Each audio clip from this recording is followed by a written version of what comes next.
Give ear, O my people, to my Torah, incline your ears to the words of my mouth. Let's journey back to the time of our forefathers, a time of awe and wonders.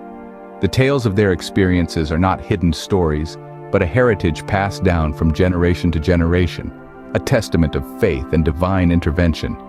Imagine the scene, a sea divided, creating a path of dry land, a pathway amidst the rushing waters. An impossible feat for man, but a simple act for the one who commands the universe. This was a spectacle, a marvel that imprinted itself in the hearts and minds of our ancestors. And then there was guidance.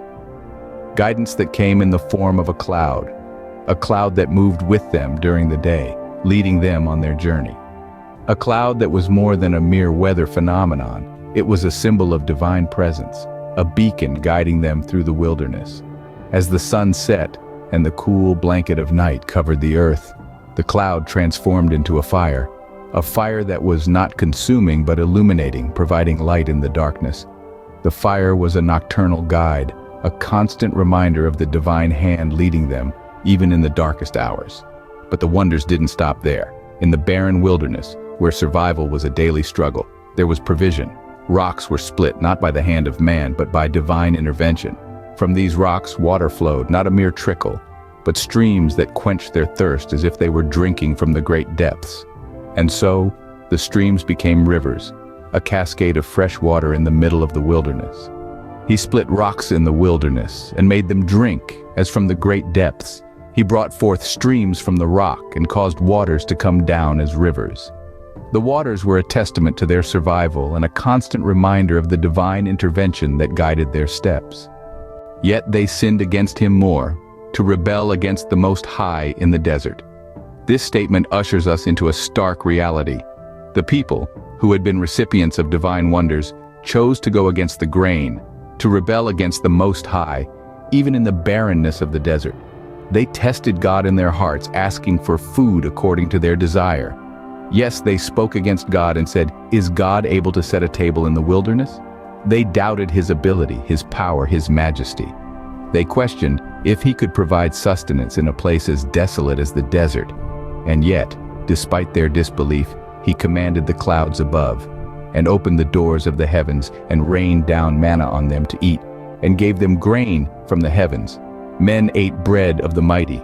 He sent them provisions to satisfaction. But their disbelief, their rebellion, did not cease. They continued to test God, and provoked the Most High. They did not remember his hand, the day he redeemed them from the adversary. They forgot about the wonders, the signs, the miracles that he had performed in their midst. And so the Most High responded. He rained meat on them like dust, and winged birds like the sand of the seas, and let them fall in the midst of his camp, all around his dwelling.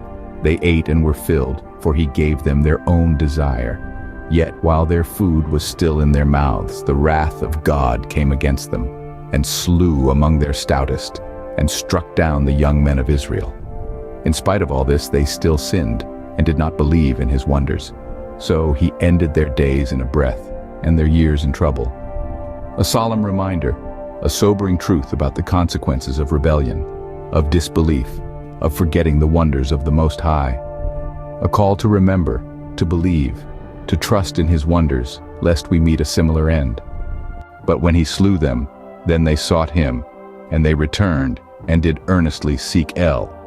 As if shaken awake, people suddenly realized the power of the divine, the weight of their actions, and the urgent need for redemption. They sought the divine with a fervor, with a desperation born of fear and regret. But this wasn't a transformation of heart, no, it was merely a fleeting reaction to consequence. And in their deceit, they flattered him with their mouths and lied to him with their tongues.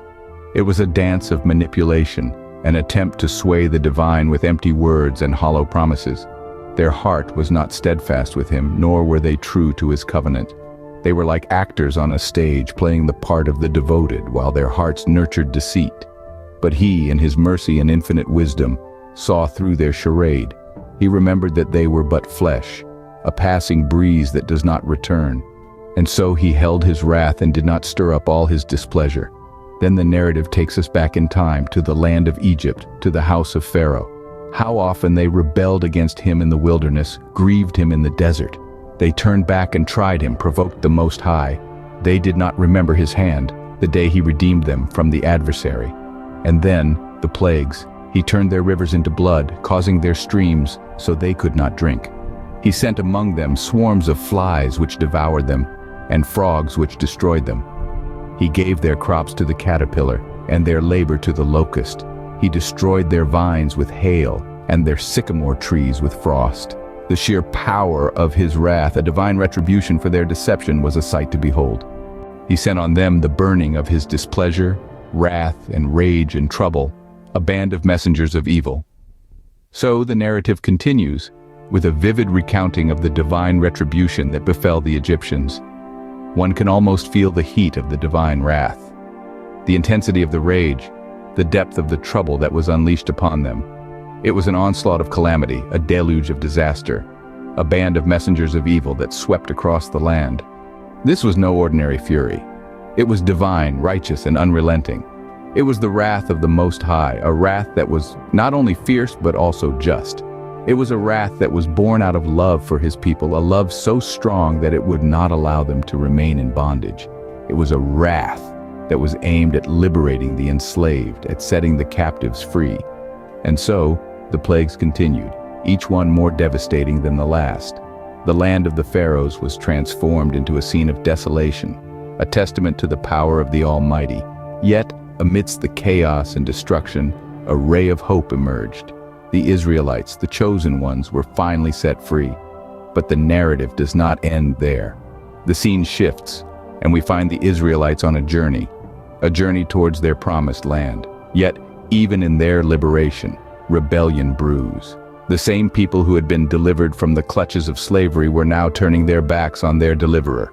They forgot his deeds, ignored his commandments, and rebelled against his authority. This, dear listeners, is the paradox of human nature. Even in the face of divine intervention, even after witnessing miracles, we tend to forget, to stray, to rebel. Their priests fell by the sword, and their widows could not weep. Such was the consequence of their rebellion, a stark reminder of the cost of disobedience, a somber end to this segment of our narrative. Then the master awoke as one asleep, as a mighty man who shouts because of wine. He roused himself like a warrior out of a stupor, shaken by the cries of distress and the rebellion of his people. He dealt with his adversaries, striking them from the back, putting them to an everlasting scorn. Indeed, his response was fierce, like a bear robbed of its cubs. He rejected the tent of Joseph, did not choose the tribe of Ephraim. Instead, he chose the tribe of Judah, the Mount Zion, which he loved. In his wisdom, he selected this place, a lofty, beautiful mountain, a place for his dwelling, where he would reside forever. The master had made his decision, turning his gaze from Shiloh to Jerusalem. He then built his set-apart place like the heights, like the earth he has founded forever. This is Mount Zion, the city of God, his chosen dwelling place. It is here that he would reside, watching over his people, guiding them, and offering them his protection. Then he chose David his servant, and took him from the sheepfolds. From following the nursing ewes, he brought him to shepherd Jacob his people and Israel his inheritance. An unexpected choice perhaps, a shepherd boy to lead a nation. But in God's wisdom, it was the perfect choice. David, with his heart full of integrity and skillful hands, led his people. He shepherded them with dedication and love, just as he had done with his father's sheep. He guided them with understanding and wisdom, leading them to green pastures and still waters.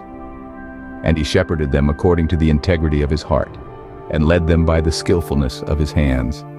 Thus, the psalm ends, leaving us with a picture of a humble shepherd boy, chosen by God, leading his people with integrity and skill.